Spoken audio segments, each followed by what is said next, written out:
3 لوگ مالک نصاب ہیں، ان کو بھی چاہیے وہ قربانی کروائیں۔ اگر وہ قربانی نہیں کروائیں گے تو وہ گناہگار ہوں گے۔ 5 لوگ ہیں، 3 لوگ مالک نصاب ہیں تو 3 لوگ قربانی کروائیں گے، اور اگر 5 حصے ڈال دیں، 5 کے 5 کی کروا لیں تو اور زیادہ بہتر ہے، ثواب ہی ثواب ہے۔ جس پر قربانی واجب نہیں ہے اگر وہ بھی کروا لے تب بھی ثواب ہے، گناہ نہیں ہے۔ اچھا، قربانی کرنے کے لیے جانور ڈھونڈتے ہیں، ایسے لوگوں کی قربانی اللہ کی بارگاہ میں قبول نہیں ہوگی۔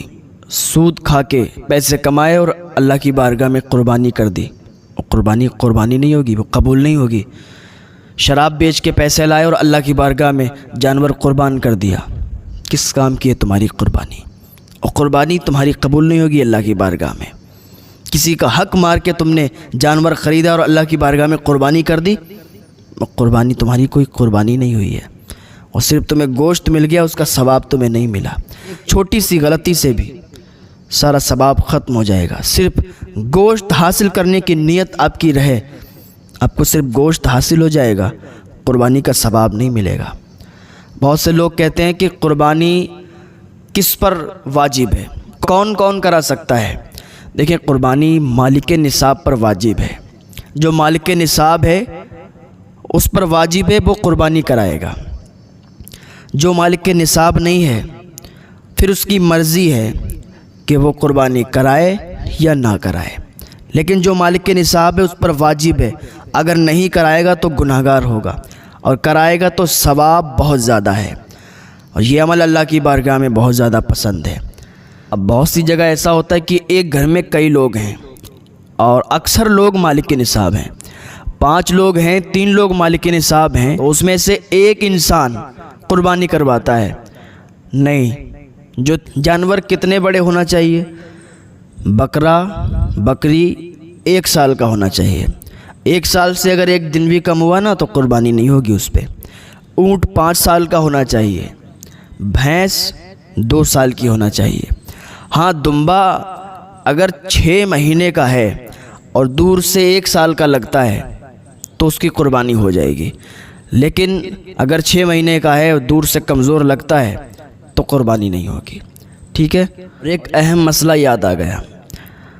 آج کل جب قربانی انسان کراتا ہے تو سوچتا ہے کہ اپنے نام سے کراؤں یا اپنے ابا کے نام سے کراؤں یا اپنے گھر والوں کے نام سے کراؤں۔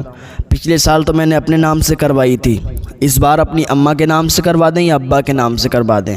تو دیکھیں، سب سے پہلی بات یہ ہے کہ جو مالک نصاب ہے سب سے پہلے وہ اپنے نام کروائے گا۔ اس سال بھی کروائے گا، اگلے سال اگر مالک نصاب ہے تو اگلے سال بھی اپنے نام کروائے گا۔ سب سے پہلے اپنے نام کروائے گا، اپنے علاوہ پھر وہ چاہتا ہے اماں کے نام کروانے سے تو اماں کے نام سے بھی کروا دے گا، ابا کے نام سے چاہتا ہے ابا کے نام سے بھی کروا دے گا۔ یعنی پہلے اپنے نام سے کروانا ضروری ہے، اس کے بعد وہ کسی کے نام سے بھی کروائے۔ پورے گھر میں جتنے لوگ ہیں سب کے نام کروائے، ایک پڈا لے لے یا حصہ لے لے، 7 لوگ گھر میں ہیں، ایک پڈا لے لے، 7 کے نام کروا دے، حصہ ڈال لے۔ تو یہ بات اہم تھی، یہ بات معلوم کرنا ضروری ہے۔ اگر آپ کو معلوم نہیں، آپ پوچھیں کہ ہر سال مالک نصاب کو اپنے نام سے کروانا ضروری ہے یا نہیں۔ جو مالک نصاب ہے اس کو ہر سال اپنے نام سے کروانا ضروری ہے، اور اس کے علاوہ میں وہ جس کا بھی چاہے پھر کروا سکتا ہے۔ اس کے علاوہ میں پہلے اپنے نام، اس کے علاوہ میں پھر دوسروں کے نام کروا سکتا ہے۔ قربانی ہوتی ہے تو بہت سے لوگ سوچتے ہیں کہ یار جب چھری پکڑیں گے اپنے آپ اور چھری اپنے آپ چلائیں گے تبھی وہ قربانی مانی جائے گی ہماری۔ اگر ہمارے نام سے اور ہم نے چھری نہیں چلائی تو قربانی نہیں، یہ غلط طریقہ ہے۔ آپ نے اپنے نام سے قربانی کی ہے اور آپ چھری چلانا جانتے ہی نہیں ہیں، آپ نے چھری نہیں چلائی، آپ نے چھری پہ ہاتھ نہیں رکھا، تب بھی کوئی دقت نہیں ہے۔ ایسا نہیں ہے کہ اگر ہم چھری نہیں چلائیں گے تو قربانی نہیں ہوگی، یہ غلط طریقہ ہے۔